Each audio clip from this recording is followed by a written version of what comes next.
Assalamualaikum warahmatullahi wabarakatuh. Perkenalkan, nama saya Arifdatul Aisyil Fariha dan teman saya Isa Lailatul Anggreni.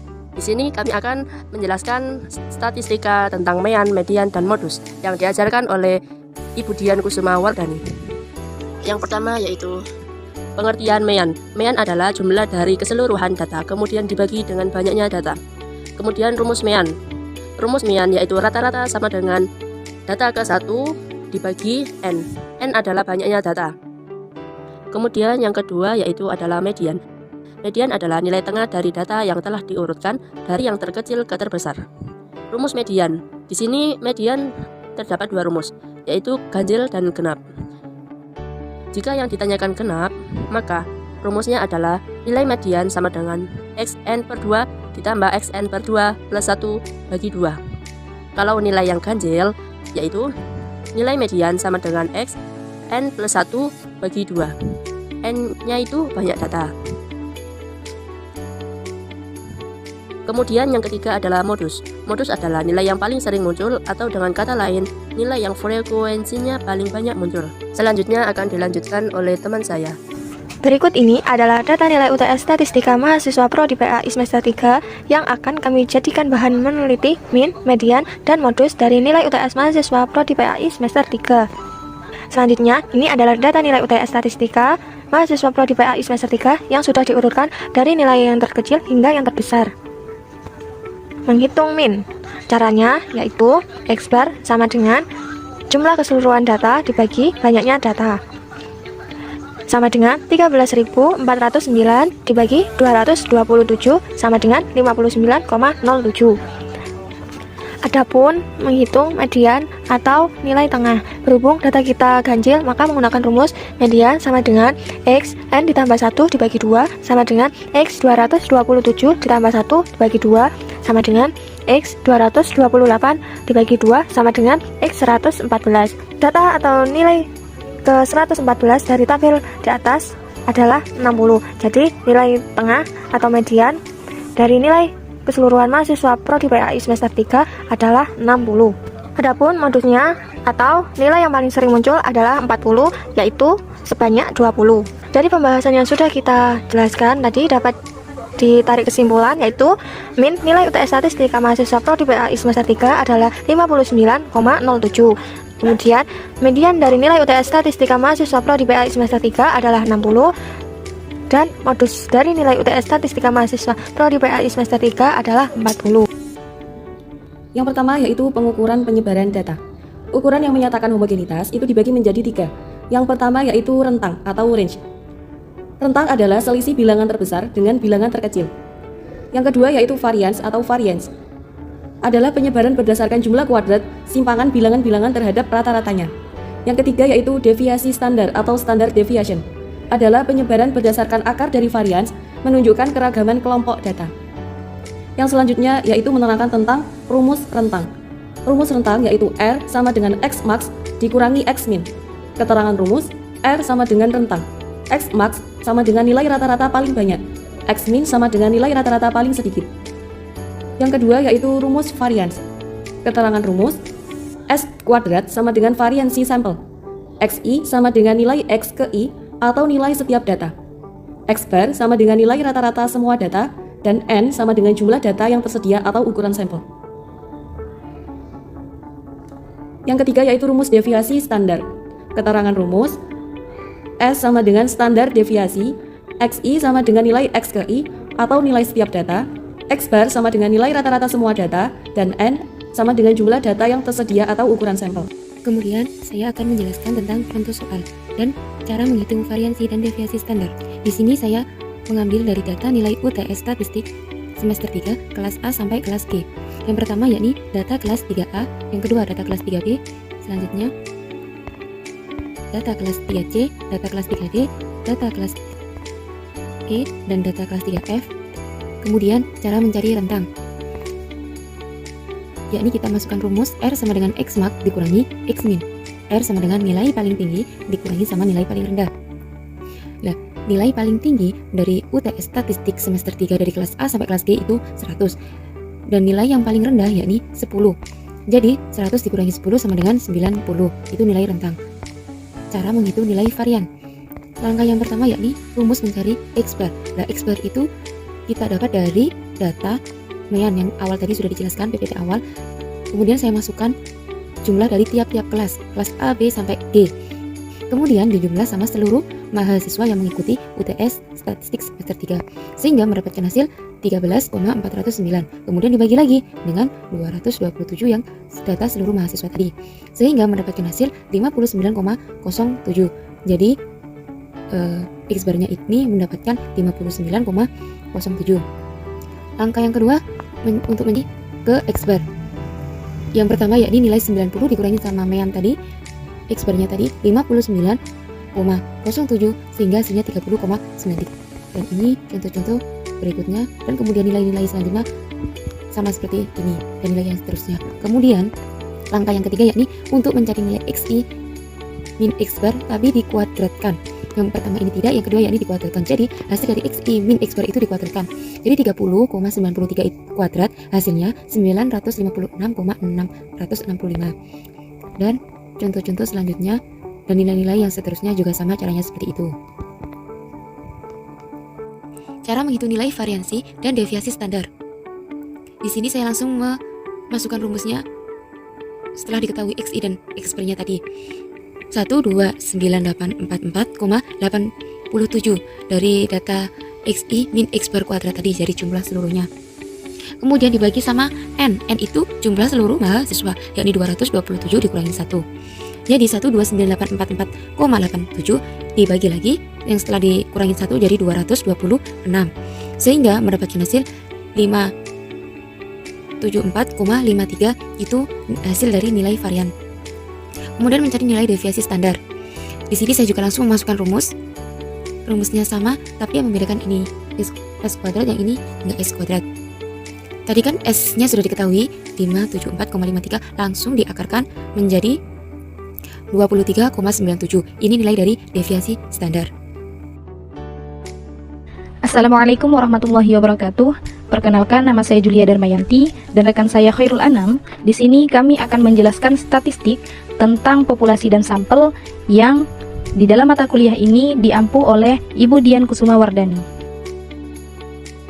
Pada pembahasan kali ini, kami akan menjelaskan bagaimana cara menentukan populasi dan sampel dengan cara mencari populasi terlebih dahulu, kemudian dari populasi tersebut kami akan menentukan sampel yang dicari dari populasi yang sudah ada. Pada pengambilan sampel tersebut, kami menggunakan rumus Isaac-Michel untuk menghitungnya. Untuk lebih jelasnya, mari kita simak pembahasan ini sampai selesai. Adapun metode yang kami gunakan pada pembahasan kali ini yaitu untuk menentukan populasi dengan cara mengumpulkan data seluruh jumlah mahasiswa PAI semester 3 Universitas Kiai Haji Wahab.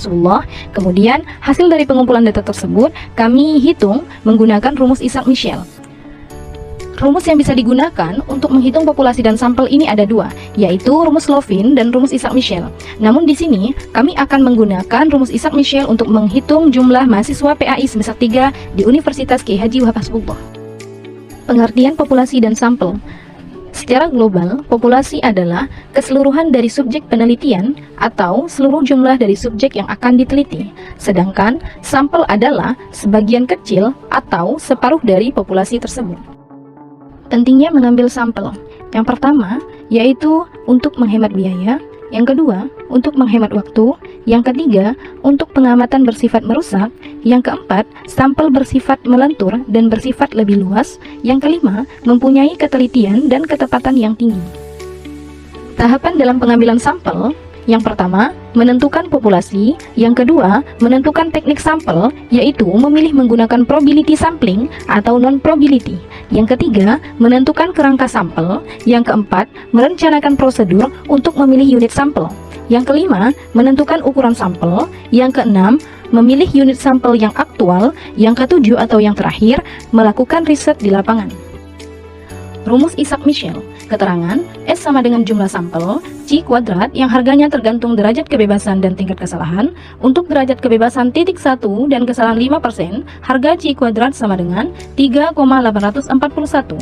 Harga C kuadrat untuk kesalahan 1% sama dengan 6,634 dan 10% sama dengan 2,706.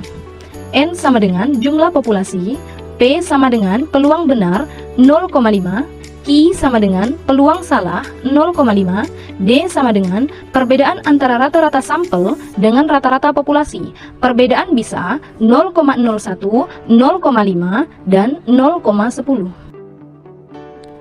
Selanjutnya, kita masuk ke contoh soal.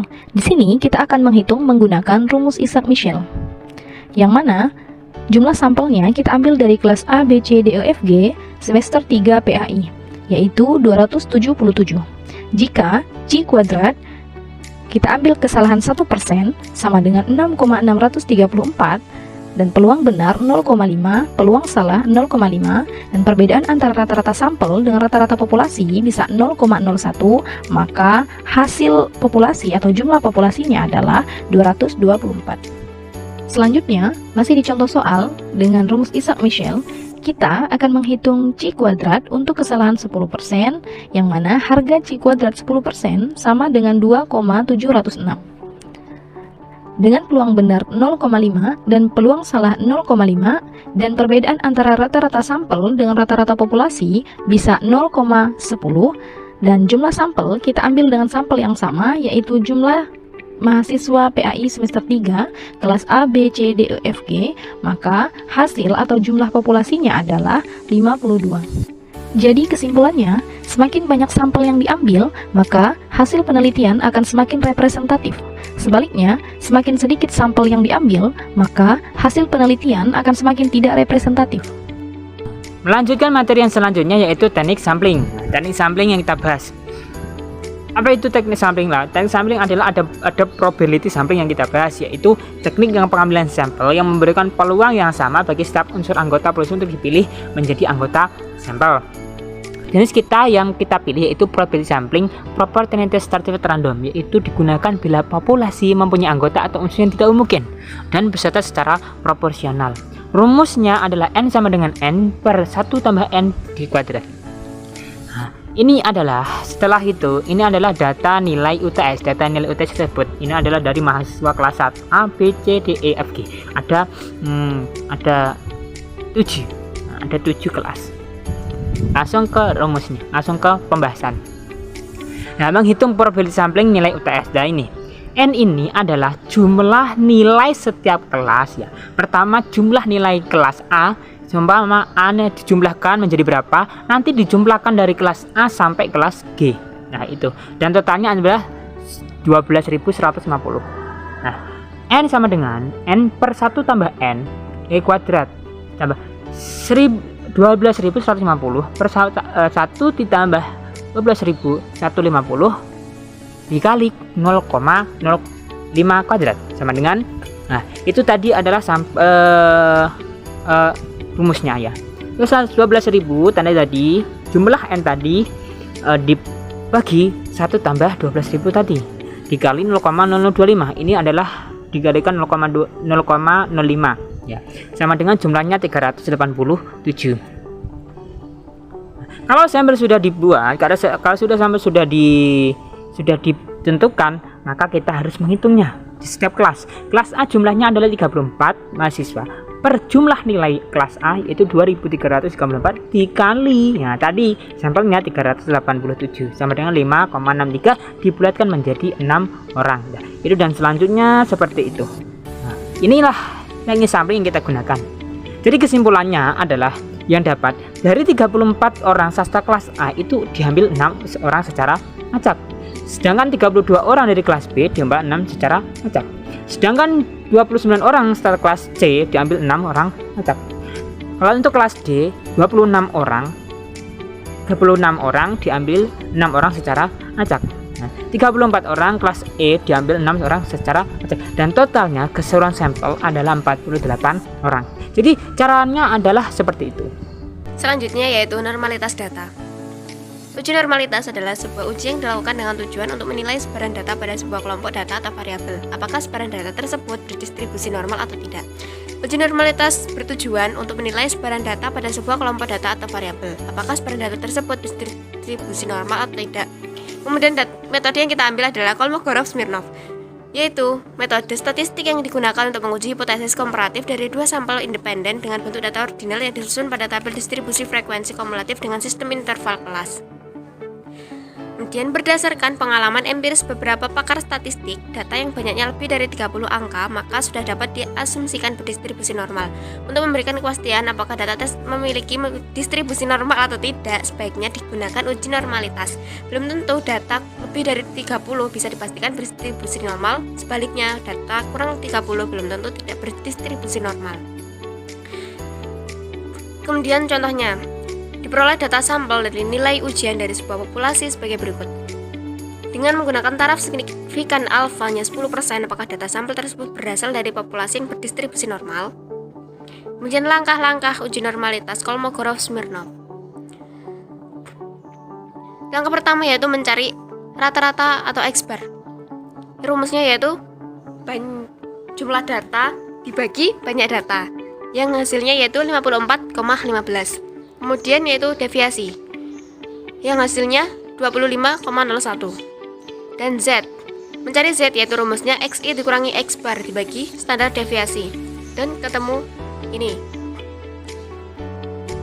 Selanjutnya mencari FXI. Sebelum mencari FXI, kita harus tahu nilai Z-nya terlebih dahulu.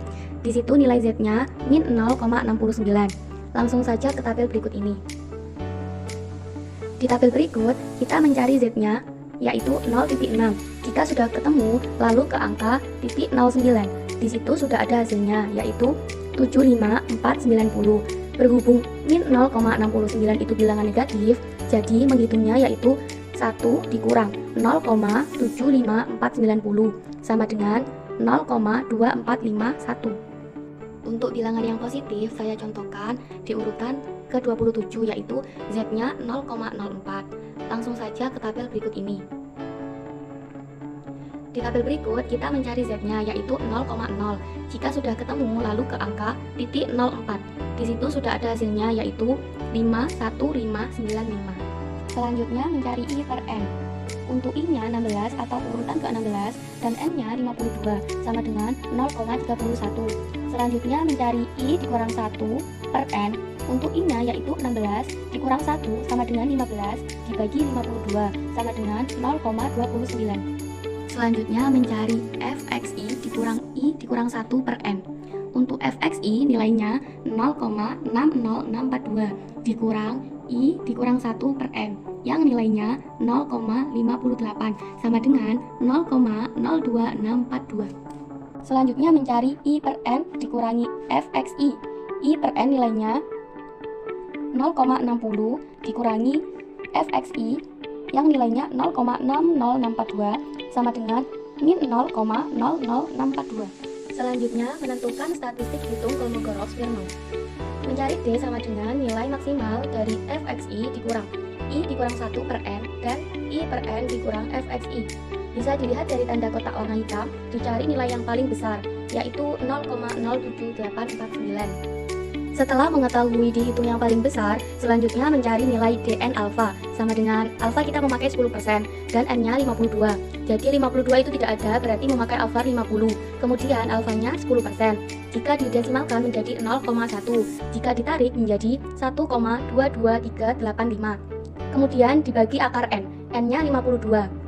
1,22385 dibagi akar 52 hasilnya 0,16974. Kemudian H0 ditolak jika DO lebih dari DN alfa dan H0 diterima jika DO kurang dari DN alfa. Karena ini DO-nya lebih kecil dari DN alfa, maka data dan sampel yang dimiliki diambil dari distribusi normal. Sekian dari kelompok kami, kurang lebihnya mohon maaf. Wassalamualaikum warahmatullahi wabarakatuh.